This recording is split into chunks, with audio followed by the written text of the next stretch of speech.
Good day. My name is Tapiwa Chamganda from the University of Cape Town with the Minerals to Metals Initiative, and today I will be presenting on an integrated approach for the transformation of post-mining land use in South Africa.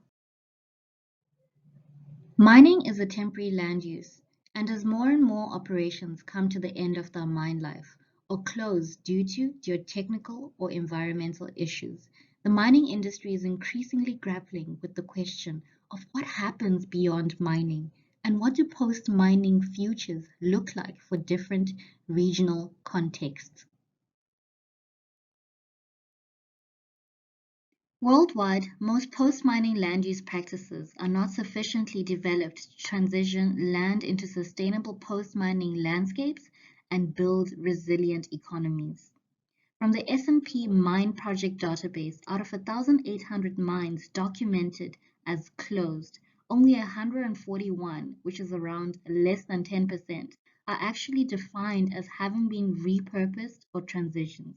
There are very limited examples globally of what is deemed as successful post-mining transitions.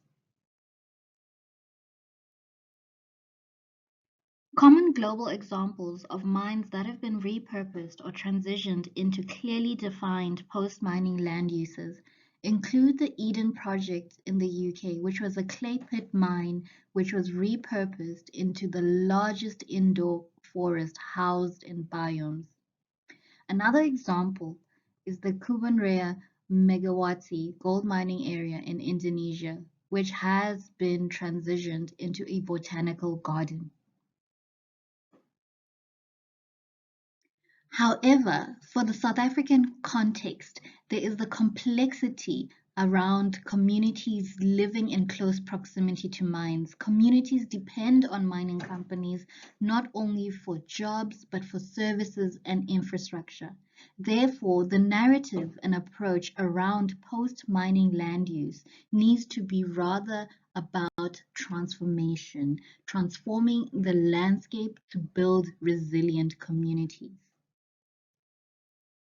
Mining transformation will, however, depend on what is the mine type, the environment, policy, community proximity, and the dynamics with the community and the mining area. But how do we make these decisions around what the future looks like? What are appropriate post-mining land use? How do we mitigate the various impacts, the environmental impacts, the socioeconomic impacts, such as job losses? And how does this tie into regional development?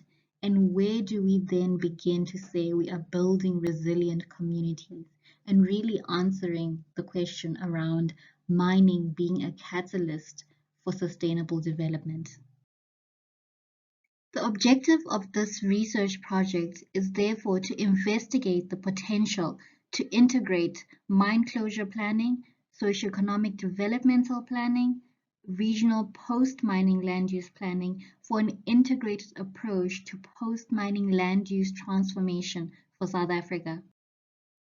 And borrowing from Kingdon and Fowler, who looked at social conditions and environmental conditions and the interactions of the different streams, one can then start to conceptualize a conceptual framework for post-mining transformation within South Africa, looking at the problems and what are exactly the problems within South Africa, such as an insufficient transition to post-mining land use, stakeholder consultation process, the conflict around that, and the different policies which bound or frame the arena, and looking at the politics, the agendas, the advocacy groups, the labor conflicts, and looking at how those streams interact to then inform practices around post-mining implementation. And we can then now to understand how this informs current approaches and how emerging approaches can be unpacked and understood and evaluated.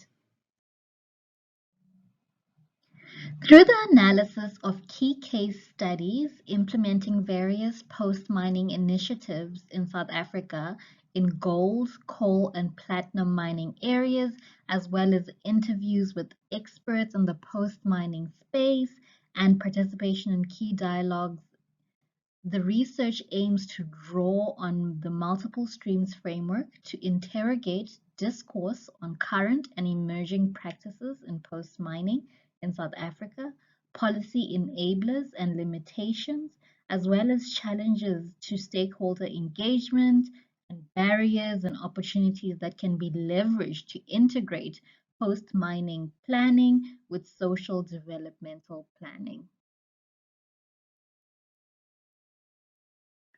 Through the review and analysis of the key case studies, expert interviews, and participation observation, preliminary findings of the research show that post-mining development is increasingly being seen as the key to transformation in mining regions, and also that there are opportunities to align current social initiatives with post-mining development. However, integrating all the initiatives and actually measuring success remain key barriers.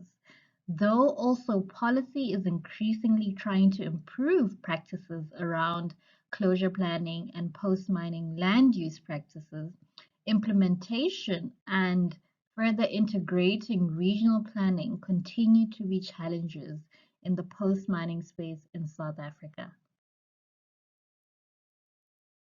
This work is an important part of sustainability in mining because it speaks to alleviating the poverty created by mine closure in resource-rich regions, as well as developing and building sustainable cities and resilient communities beyond mining activity, while also addressing rehabilitation of mine impacted land and leveraging partnerships between government, communities, labor to enable a common vision to leave positive legacies beyond mining.